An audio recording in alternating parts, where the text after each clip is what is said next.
Hi, I'm Bill Halligan. Some of you have read postings of mine on my website, halligantmj.com. Today I'm going to do something different for the video because I have a unique situation. I have a new patient coming in tomorrow for a new patient exam.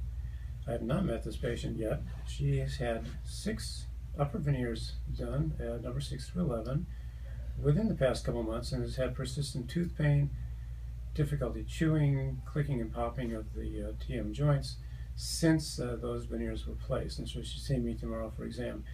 One thing that makes the situation unique is the dentist actually sent me very nice mounted models on a very nice Veneer articulator.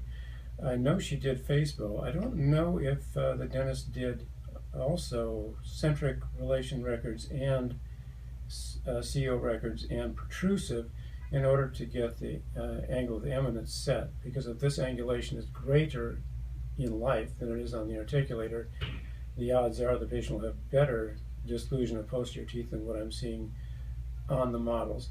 On the other hand, if this is set arbitrarily, this won't necessarily be as accurate. There's a coming time when we won't use a mechanical articulator like this, thanks to research being done with people like Sirona.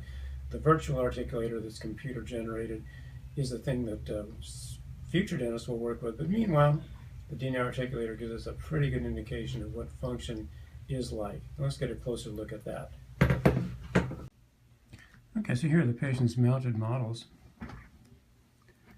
One of the things I noticed looking at her models is that on the lower right second molar, by the way, missing lower right first molar, this is second molar, this is third molar in position. When she goes into right lateral, there appears to be some scraping going on right here. And so if I move her model into right lateral, this catches, shim stock will catch there and tear right there.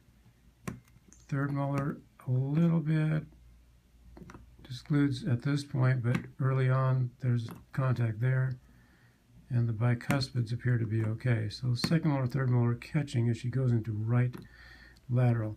Left lateral, I'm not seeing any catching or interference in this direction. She's reporting difficulty moving her jaw to the left. If I look at left lateral,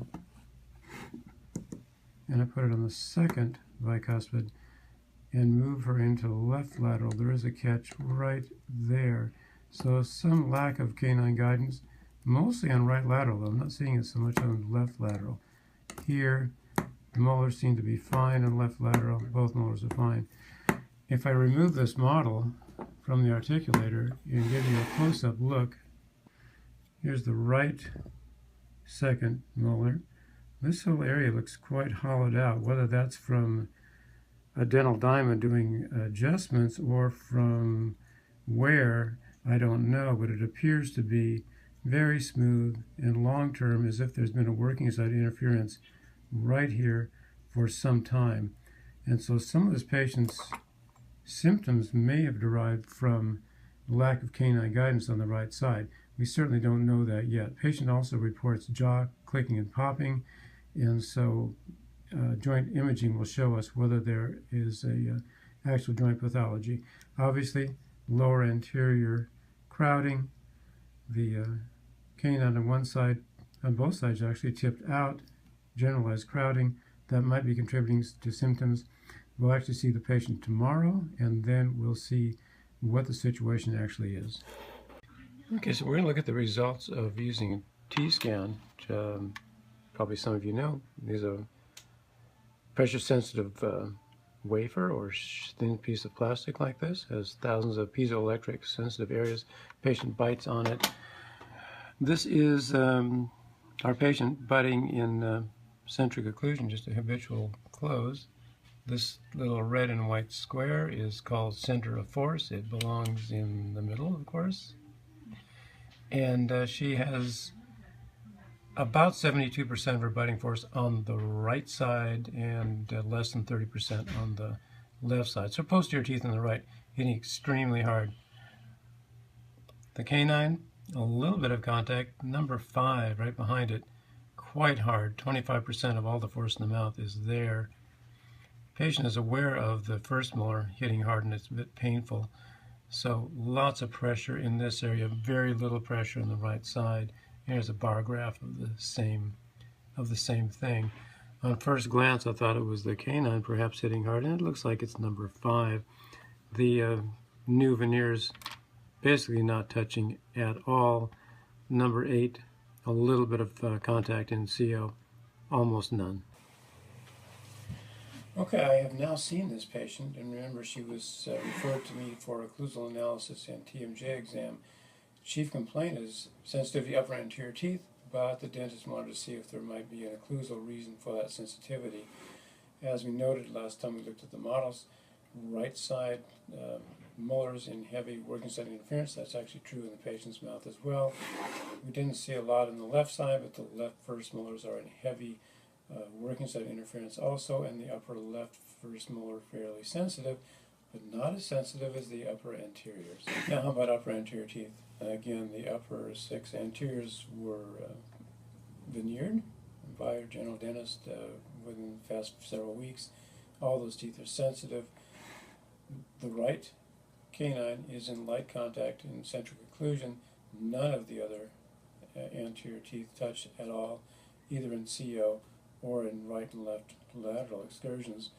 Therefore, it certainly doesn't look like there's an occlusal reason or a bite force reason for the sensitivity that this patient is experiencing. How about temporomandibular joint health? Well, we did joint imaging for this patient. The joints look normal. Condyles well centered in clinoid fossa, good range of motion, no pain on palpation of the joint capsule itself.